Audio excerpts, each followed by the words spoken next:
नमस्कार, स्वागत है आप सभी का। आप देख रहे हैं आज की चर्चा। मैं हूं प्रीति सिंह। पर्यावरण मंत्री प्रकाश जावड़ेकर ने पेरिस जलवायु समझौते के 5वें वर्ष की पूर्व संध्या पर कहा कि जलवायु परिवर्तन के लिए भारत ऐतिहासिक रूप से जिम्मेदार नहीं है, लेकिन भारत एक जिम्मेदार देश के रूप में उत्सर्जन को कम करने के लिए कदम उठा रहा है। पेरिस जलवायु समझौते को 12 दिसंबर 2015 को 196 देशों द्वारा अपनाया गया था। ये 4 नवंबर 2016 से प्रभावी हो गया था। वर्तमान में भारत वैश्विक उत्सर्जन में केवल 6.8% का योगदान दे रहा है और प्रति व्यक्ति उत्सर्जन केवल 1.9 टन प्रति व्यक्ति है।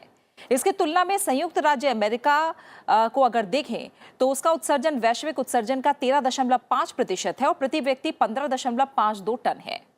साथ ही मंत्रालय ने अपनी प्रस्तुति में कहा है कि चीन वैश्विक उत्सर्जन में 30% का योगदान देता है, जबकि ब्रिटेन सहित यूरोपीय संघ 8.7% योगदान देता है। प्रकाश जावड़ेकर ने कहा कि जलवायु परिवर्तन रात भर की घटना नहीं है, इसमें पिछले 100 साल लगे हैं। ऐतिहासिक रूप से संयुक्त राज्य अमेरिका में सभी उत्सर्जन का 25%, यूरोप में 22%, जबकि चीन में 13% और भारत में केवल 3% है। हम जलवायु परिवर्तन के लिए किसी भी तरह से जिम्मेदार नहीं है। इस बीच जलवायु परिवर्तन को लेकर किए गए प्रयासों की वजह से अगर देखें तो जलवायु परिवर्तन प्रदर्शन सूचकांक 2021 में भारत को टॉप 10 में रखा गया है। ये लगातार दूसरी बार है जब भारत टॉप 10 में शामिल रहा है। हालांकि भारत के लिए चिंता के कुछ सबब भी हैं। Council on energy, environment and water के अध्ययन के अनुसार भारत में लगभग हर 4 में से 3 जिले सूखा, बाढ़, चक्रवात, गर्मी और शीतलहर जैसी भीषण जलवायु घटनाओं के हॉटस्पॉट हैं। यह अध्ययन जलवायु परिवर्तन को रोकने के लिए कई कदमों की बात भी करता है। आज की चर्चा में हम भारत में जलवायु परिवर्तन और एक तरह से भारत की भूमिका को लेकर चर्चा करेंगे और इस चर्चा में शामिल हो रहे हैं हमारे साथ 2 खास मेहमान। हमारे साथ हैं नीति आयोग में पब्लिक पॉलिसी एक्सपर्ट अभिषेक सक्सेना जी, साथ ही हमारे साथ पूर्व राजदूत दिलीप सिन्हा जी भी जुड़े हुए हैं। आप दोनों मेहमानों का बहुत बहुत शुक्रिया आज की चर्चा में शामिल होने के लिए। सिन्हा सर, पहले आपसे समझना चाहूंगी, पेरिस समझौते को अपनाने की 5वीं वर्षगांठ मनाई जा रही है। दुनिया कितनी गंभीर जलवायु परिवर्तन के मुद्दे पर आपकी नजर में दिखाई दे रही है? देखिए, ये तो कहना होगा कि जलवायु परिवर्तन के मामले में दुनिया की जो गंभीरता है वो बहुत कम हुई है।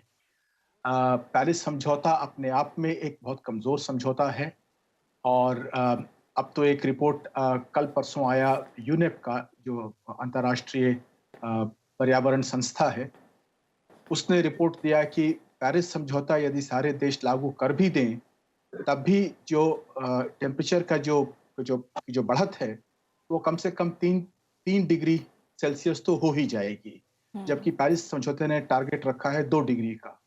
एक जैसा कि आपको मालूम है कि पेरिस समझौते में जो टारगेट रखे गए हैं वो प्रत्येक देश स्वयं अपना टारगेट निर्धारित करता है और स्वयं जो जैसे मर्जी वैसे उसको पूरा करने की कोशिश करता है।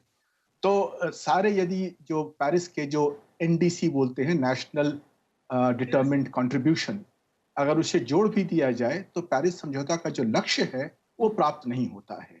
ये कमजोरी पेरिस एग्रीमेंट की रही है और रहेगी।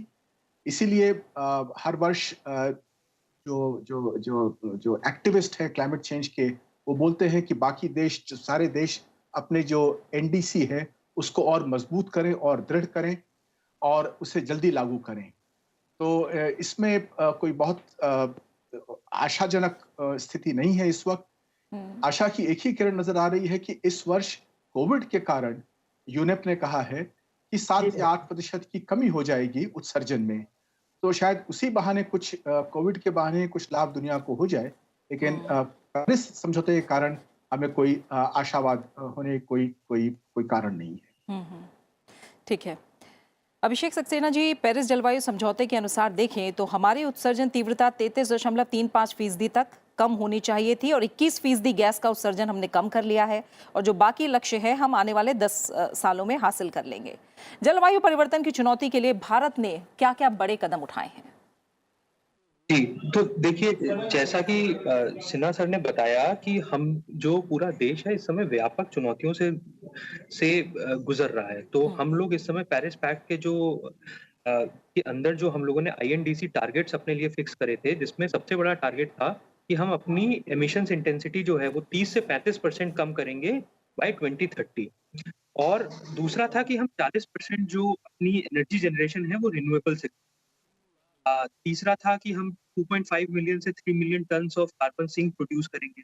तो देखिए, जैसा है कि इंडिया ने इस समय आप क्लाइमेट ट्रांसपेरेंसी रिपोर्ट जो अभी 1 हफ्ता पहले ही आई थी, जिसकी माननीय प्रधानमंत्री जी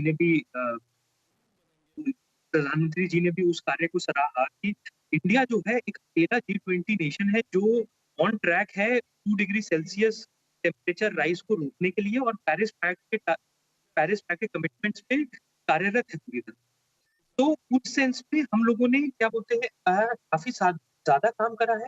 जैसे हम लोगों ने इस प्रधानमंत्री जी के निर्देश के तहत 175 गीगावाट ऑफ रिन्यूएबल्स जो है 2022 तक हम लोग उसको पालेंगे और उससे पहले ही पालेंगे, जैसा प्रधानमंत्री जी ने कहा। इस समय हम लोग 83 गीगावाट की हमारी रिन्यूएबल कैपेसिटी है, जो ऑलरेडी बिल्ट है सिस्टम में। इसके साथ में हम लोगों ने जो कार्बन सिंक्स हैं प्रोड्यूस करने के, अब चाहे आप उसमें उज्ज्वला स्कीम लें जो एलईडी लाइटिंग के लिए है, जिससे आपके एमिशंस कम हुए हैं। आप चाहे इंडोर पोल्यूशन की बात करें, चाहे आप इलेक्ट्रिक व्हीकल्स की बात करें, तो हम लोगों ने क्या बोलते हैं 10,000 करोड़ जो है इंसेंटिव दिया है इलेक्ट्रिक व्हीकल के लिए। तो आप एनर्जी लैंडस्केप भी अगर आप समझने की कोशिश करें तो उसमें तो 3 बड़े फैक्टर्स हैं पोल्यूशन के। एक आपका एनर्जी जनरेशन हो गया, जो पावर प्लांट्स हो गया, जिसके लिए हम लोग सोलर, विंड, बायोमास और हाइड्रो पे फोकस कर रहे हैं, जिसके लिए ऑलरेडी हमने 83 गीगावाट के आसपास क्या बोलते हैं हमारी कैपेसिटी बिल्ट है सिस्टम में। दूसरा सबसे बड़ा है ट्रांसपोर्टेशन। तो जो ट्रांसपोर्टेशन सबसे बड़ा है उसके केस में हम लोग बहुत आगे बढ़ रहे हैं और काफी सरकार के इसके लिए कार्यरत है कि आप कैसे उसको जीरो एमिशन व्हीकल की तरफ मूव करें, जिससे कि आपने एनर्जी जनरेशन जो है वो आप सोलर से करेंगे, लेकिन आप जो ट्रांसपोर्टेशन है वो आप ऑयल एंड गैस से ना चला के आप इलेक्ट्रिक व्हीकल से चलाएंगे। तो ये सारे जो कदम है और ये पूरा एक पैकेज है, इंक्लूडिंग आपने जो साथ में आपने एफॉरेस्टेशन के मेजर्स करे, आपने कार्बन सिंक प्रोड्यूस करा, तो इन सब मेजर से एक कॉम्प्रिहेंसिव एक पैकेज इंडिया ने तैयार करा है। आपने जैसा भी स्टार्टिंग में बताया कि इंडिया की एमिशन इंटेंसिटी बहुत कम है, तो इन सब के बावजूद भी आपको आश्चर्यजनक लगेगा कि बहुत सारे developed countries including United kingdom, US, France, Germany, ये सब इंडिया की देख रहे हैं कि हम ये कैसे करें और इंडिया ने कैसे अपना मतलब इसमें मैं आपको बोलूंगा कि लीडरशिप पोजीशन अटेंड करी। और आप देखिए कि सोलर प्राइसेस जो है अभी 2 रुपए पर किलोवाट आवर पे आ गए हैं, तो विच इज मतलब आप मानिए दुनिया में सबसे चीप सोलर हम लोग यहाँ पर प्रोड्यूस कर पा रहे हैं। तो ये पूरा एक पैकेज जो इंडिया ने प्रस्तुत करा है देश के सामने, दुनिया के सामने, और दुनिया इसको अपनाने के लिए बिल्कुल एकदम उत्सुक है और समझने के लिए उत्सुक है। बिल्कुल। दिलीप सिन्हा सर, अगर देखें तो जलवायु परिवर्तन के लिए अमेरिका ऐतिहासिक रूप से सबसे बड़ा योगदान करता है, क्योंकि वातावरण में कार्बन स्टॉक में 21% हिस्सा उसका है और एक तरह से देखें तो सबसे ज़्यादा प्रदूषण फैलाने वाला देश है। और उसके योगदान के बिना पेरिस जलवायु समझौते का जो लक्ष्य है वो पाना बहुत मुश्किल होगा। जो बाइडेन की अगर बात करें तो उन्होंने कहा था कि अगर वो चुनाव जीतते हैं तो इस समझौते में अमेरिका को शामिल करेंगे।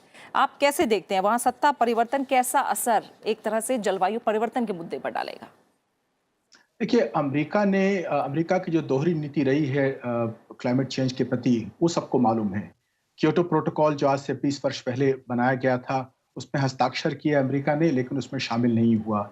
और बाद में उसी के दबाव में फिर ये पेरिस एग्रीमेंट हुआ, जिसमें कि काफ़ी परिवर्तन किए गए शर्तों में क्लाइमेट चेंज के एग्रीमेंट्स के। तो ऐतिहासिक रूप से इसमें कोई शक नहीं है कि अमेरिका ही जिम्मेवार है, सबसे जिम्मेवारी अमेरिका की है ग्लोबल वार्मिंग में। लेकिन आज की जो वास्तविकता है उसमें यह है कि चीन की जो उत्सर्जन है वो अमेरिका के उत्सर्जन से दुगना हो गया है। आज से 14 वर्ष पहले चीन ने अमेरिका से अधिक उत्सर्जन शुरू कर दिया था, और आज की तारीख में जहां अमेरिका ने करीब 20-25% हिस्टोरिकल ऐतिहासिक उत्सर्जन किया है, वहां चीन ने 13% किया है। तो चीन का उत्सर्जन धीरे धीरे बढ़ रहा है।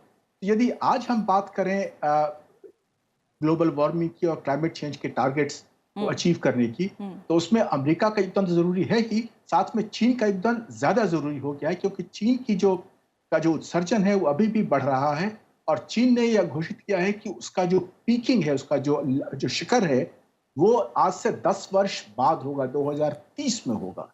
यानी 10 वर्ष तक वो अपना उत्सर्जन बढ़ाता जाएगा। तो इससे हमारे क्षेत्र को बहुत खतरा बनता है, क्योंकि हमारा क्षेत्र जो है उसमें चीन का उत्सर्जन हो रहा है, और चीन साथ साथ पाकिस्तान में कोल बेस्ड पावर प्लांट स्थापित कर रहा है। पाकिस्तान में अब तक पिछले 2-3 वर्ष पहले तक तेल से, ऑयल से ज्यादा बिजली प्रोड्यूस की जाती थी, और पिछले 2 वर्षों में कोयले से उसका जो थर्मल पावर प्रोडक्शन है वो बहुत बढ़ गया है, और अगले कुछ वर्षों में 8, 9 या 10 वहां पर थर्मल पावर प्लांट लगाने वाले हैं। तो ये सब जो उत्सर्जन हो रहा है इसका डायरेक्ट असर भारत के ऊपर पड़ेगा, और जो हमारे जो स्रोत हैं हिमालय में, वहां पर यदि ग्लोबल वार्मिंग बढ़ती है तो हमारे जो ग्लेशियर है उस पर असर करेगा। तो हमारे लिए चिंता का विषय ये है कि हमारे क्षेत्र में जो चीन का जो उत्सर्जन है उसका प्रभाव बहुत है। वैसे ये तो वैश्विक चीज है, हर देश का होता है, लेकिन आज की जो तारीख है उसमें चीन का योगदान भी उतना ही महत्वपूर्ण है, बल्कि ज्यादा महत्वपूर्ण है अमेरिका के योगदान से। ठीक है। और जैसा आप कह रहे हैं कि वो असर कहीं ना कहीं भारत पर भी पड़ेगा, सिन्हा सर। अभिषेक सक्सेना जी, देखें तो जलवायु परिवर्तन के हिसाब से भारत बहुत संवेदनशील है और दुनिया भर के जानकार इसे लेकर चेतावनी भी देते रहे हैं। एक अध्ययन की बात करूं तो 2018 में जो अध्ययन था कि दुनिया की 67 अर्थव्यवस्थाओं पर जलवायु परिवर्तन के खतरे का आकलन किया गया, और उसमें कहा गया कि क्लाइमेट चेंज की वजह से भारत को सबसे अधिक खतरा है। इसके पीछे वजह क्या है, और क्या इस लिहाज से हम देखें तो हमें अपनी कोशिशें और तेज करने की जरूरत है? जी, तो देखिए, जो क्लाइमेट चेंज है और जो आप जलवायु परिवर्तन की बात कर रहे हैं, उसमें आपके 2 सबसे बड़े मुद्दे हैं। एक है आपका मिटिगेशन मेजर्स, हाँ। जो कह रहा है कि हम क्लाइमेट चेंज को कैसे रोकें, लेकिन साथ में एक सबसे बड़ा ये है जिसका क्या बोलते हैं, पश्चिमी परिवेश में बहुत ज़्यादा ये इसका डिस्कोर्स नहीं बना है, वो है एडाप्टेशन मेजर्स, कि क्लाइमेट चेंज तो अच्छा कुछ लेवल तक होगा, लेकिन हम उससे कैसे अपने आप को कॉम्बैट करें। तो देखिए, ये समझने की सबसे बड़ी ज़रूरत है कि इंडिया ज्योग्राफिकली बहुत ही डाइवर्स कंट्री है।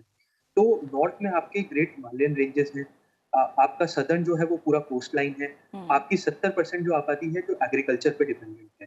तो ये 3 बड़े मुद्दे पे आप अगर देखें तो आप जो जलवायु परिवर्तन है, आपकी ग्लोबल वार्मिंग है, तो आपके अगर ग्लेशियर पीक्स आपके मेल्ट होंगे, तो आपका आपका सी लेवल राइज होगा, आपके एक्सट्रीम वेदर इवेंट्स होंगे, आपके यहाँ पर क्या बोलते हैं, जो मॉनसून है उसका उसका चेंज होगा। तो उससे आपका सबसे बड़ा आपका प्रभाव पड़ेगा एग्रीकल्चर पे। और एग्रीकल्चर जो है वो अभी भी बहुत हद तक रेन फेड है। तो आप इरिगेशन सिस्टम्स पे हम लोग नहीं डिपेंड कर रहे हैं अभी बहुत ज़्यादा। तो जो 60 से 70% है वो रेन फेड एग्रीकल्चर पे आप डिपेंडेंट है। तो अगर आपका रेन पैटर्न जो है वो सबसे ज़्यादा चेंज होगा, तो सबसे आपका उसका डायरेक्ट इम्पैक्ट जो है वो आपका एग्रीकल्चर पे पड़ेगा। अच्छा, दूसरा क्या है, दूसरा ग्लोबल वार्मिंग जो हो रही है, जिसे हम बोल रहे हैं राइज इन टेम्परेचर, उससे क्या हो रहा है कि आपकी प्रोडक्टिविटी, तो ये मल्टीपल स्टडीज हैं जो बताती हैं कि आपका अगर 0.5 डिग्री टेम्परेचर बढ़ता है तो आपका जो जीडीपी लॉस है, मतलब वो आपका 10 से 15% तक जा सकता है, केवल 0.5% राइज इन टेम्परेचर से। अब आप देखिए एक्सट्रीम हीट इवेंट्स कितने ज्यादा हो रहे हैं इंडिया में। आपका जो नॉर्मल टेम्परेचर है वो राइज हो रहा है। तो मतलब सिटीज, अगर मैं सिटी लेवल पे जाऊं तो दिल्ली, बैंगलोर, इन सब के जो टेम्परेचर है विद इन अ डेकेड आपका 0.5 से 0.7 डिग्रीज बढ़ गए एवरेज एनुअल टेम्परेचर में। तो इसमें आपकी कूलिंग की नीड आपकी बहुत बढ़ेगी। आपकी जब कूलिंग की नीड बढ़ेगी और आपकी प्रोडक्टिविटी कम होगी तो आपका और ग्रीन हाउस गैस एमिशन होंगे। अच्छा, इसके साथ में आप जब सदर्न इंडिया की आप कोस्ट लाइन देखेंगे तो हमारे बहुत सारा जो इकोनॉमी है साउथ की, वो कोस्ट पे डिपेंडेंट है। आपका सी टेम्परेचर कंटिन्यूअसली राइज हो रहा है, तो आपके फिशिंग पे डायरेक्ट इम्पैक्ट है। आप यहाँ पर जाके, आप केरला में, आप आंध्र प्रदेश में, आप फिशरमैन को देखिए, उनका जो फिश कैप्चर है वो क्लाइमेट चेंज की वजह से आपका कम हो रहा है, साल दर साल कम हो रहा है।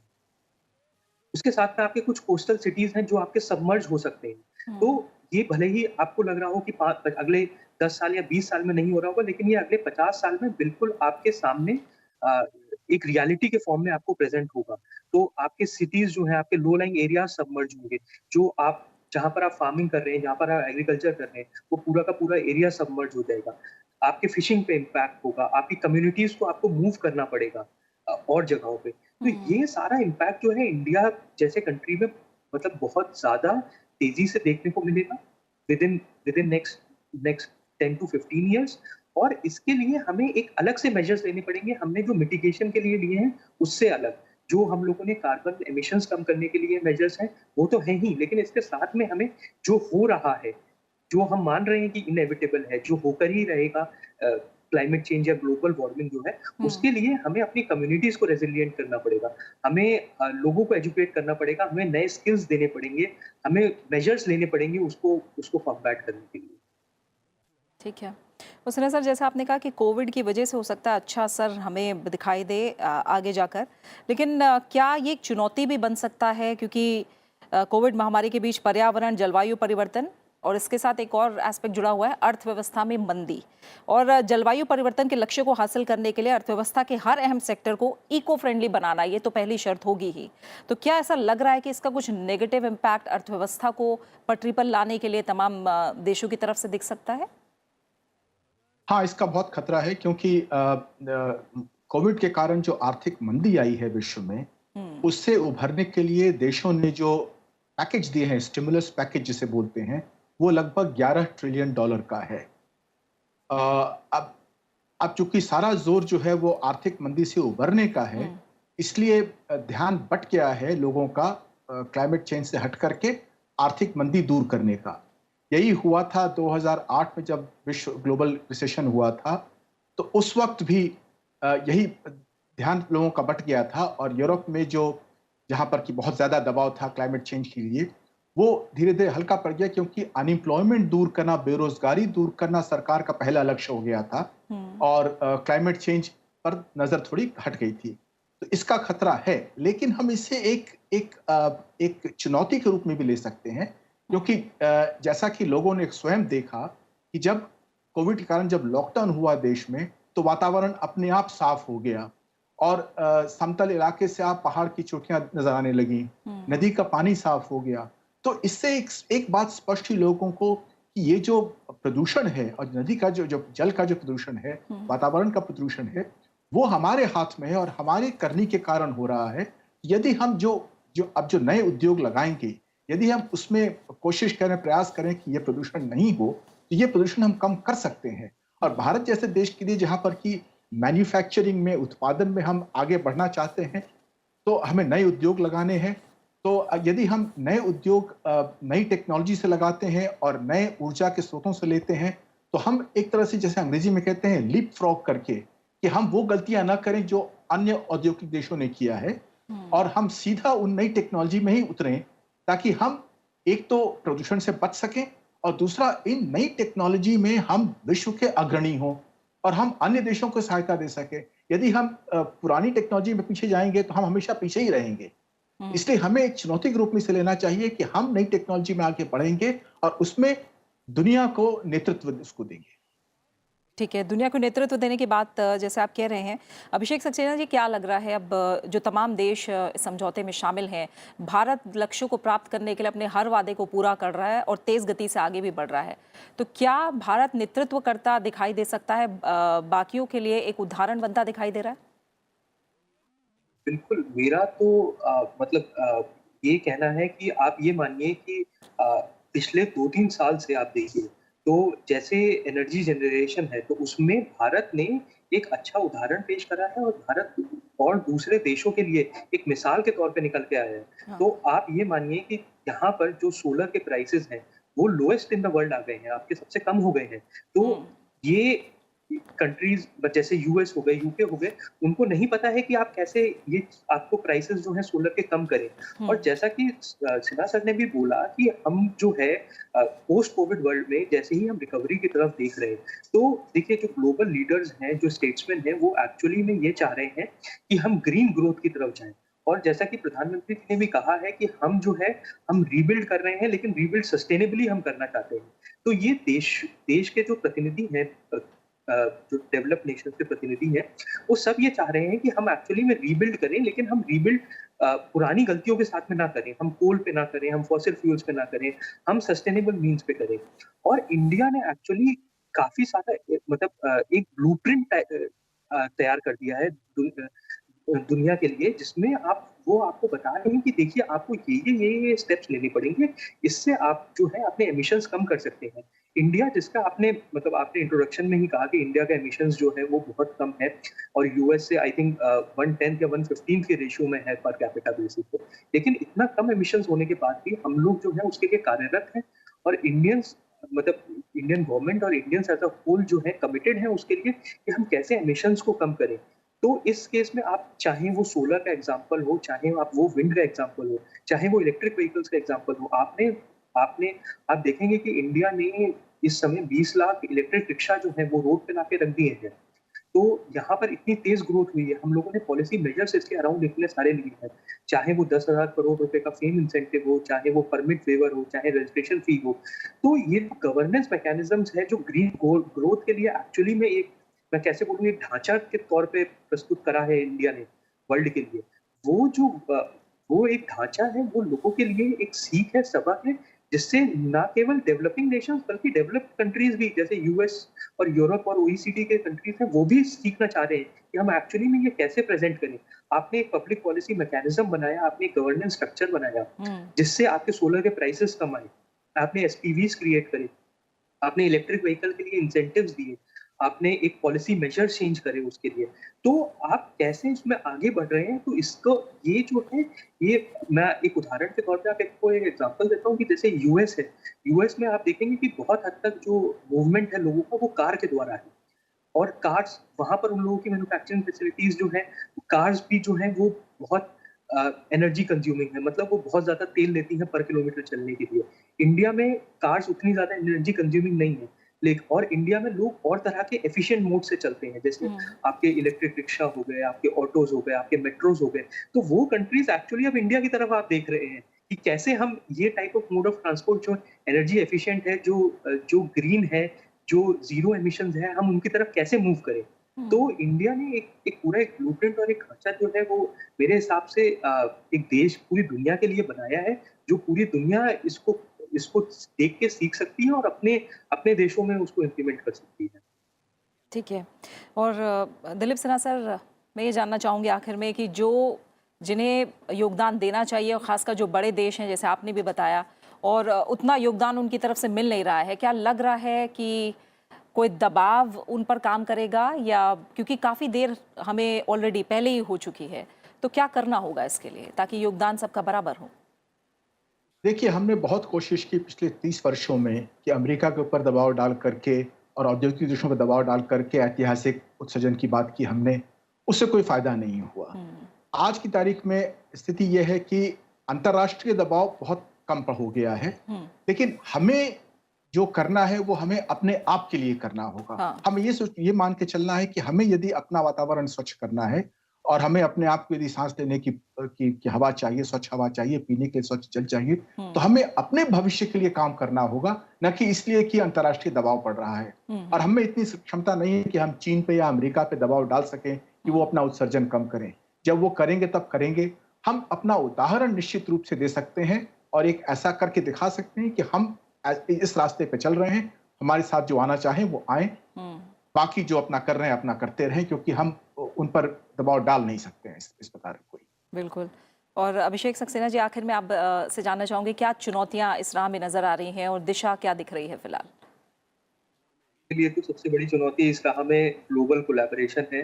कैसे कैसे हम दुनिया के 190 196 देशों को हम साथ में लाएं और क्योंकि मेरा मानना ये है कि ये जो लड़ाई है, ये जो चुनौती है, ये सबके साथ में आए बिना नहीं हो पाएगी। तो आप इंडिया जो है वो एक एमिशंस कम कर ले या कोई और एक अकेला कंट्री इसको नहीं लीड कर सकता है। तो सबसे बड़ी चुनौती जो है एक कोलैबोरेशन की है। दूसरी मैं सबसे बड़ी चुनौती मानता हूँ इसमें क्लाइमेट फाइनेंस की। तो जो फाइनेंस है, जो आपका क्या बोलते हैं इसको टेक्नोलॉजी जो है, जो अभी नेसेंट स्टेज में है, जिसको ग्रो करने के लिए आपको काफ़ी R&D करना पड़ेगा। हाँ। तो वो जो एक फाइनेंस है, वो ग्लोबल लेवल पे कैसे मोबिलाइज़ करें, ये एक सबसे बड़ी चुनौती है। तो ये 2 मेरे हिसाब से सबसे बड़ी चुनौतियाँ हैं कि हम कैसे सारे देशों को साथ में लाएँ, सारे देशों को एक समन्वय बनाएँ कि आप इसमें अपना-अपना योगदान दें, क्योंकि ये एक विश्व की समस्या है, ना कि किसी देश की। दूसरा, हम इसके लिए कैसे फंड्स को मोबिलाइज़ करें, क्योंकि टेक्नोलॉजी जो है वो ऑलरेडी आ चुकी है, उसको कैसे हम मास स्केल पे लाएँ, जैसे हर हर इंसान तक और हर देश तक वो टेक्नोलॉजी पहुँचे, ना कि वो सीमित रह जाए केवल वेस्टर्न कंट्रीज़ में और कुछ अमीर देशों में। तो सारे कंट्रीज में, सारे कॉन्टिनेंट्स में, अफ्रीका में, इंडिया में, बांग्लादेश, पाकिस्तान, आप कहीं भी बात करें तो उन कंट्रीज में जो स्मॉल आइलैंड नेशंस हैं उनको भी आप वो टेक्नोलॉजी दें। तो इसके लिए आपको फाइनेंस मूव करना पड़ेगा, और दूसरा सबसे बड़ा मेरे हिसाब से कोलैबोरेशन जो है वो बहुत बड़ी चीज़ है। ठीक है, इसी के साथ आज की चर्चा का समय ये पूरा हो गया है। अभिषेक सक्सेना जी, दिलीप सिन्हा जी, आप दोनों मेहमानों का बहुत बहुत शुक्रिया वक्त निकालने के लिए और आज की चर्चा में शामिल होने के लिए। तो एक हालिया स्टडी के अनुसार साल 2070 तक 3 अरब से भी ज्यादा लोग वैसी जगहों पर रह रहे होंगे जहां टेम्परेचर सहने लायक भी नहीं होगा। जब तक ग्रीन हाउस गैसों के उत्सर्जन में कमी नहीं आएगी, बड़ी संख्या में लोग ये महसूस करेंगे कि औसत तापमान 29 डिग्री सेल्सियस से भी ज्यादा हो गया है। पर्यावरण की ये स्थिति उस कंफर्ट जोन से बाहर होगी जिस माहौल में पिछले 6000 साल से इंसान फल फूल रहा है। देर काफी हो चुकी है।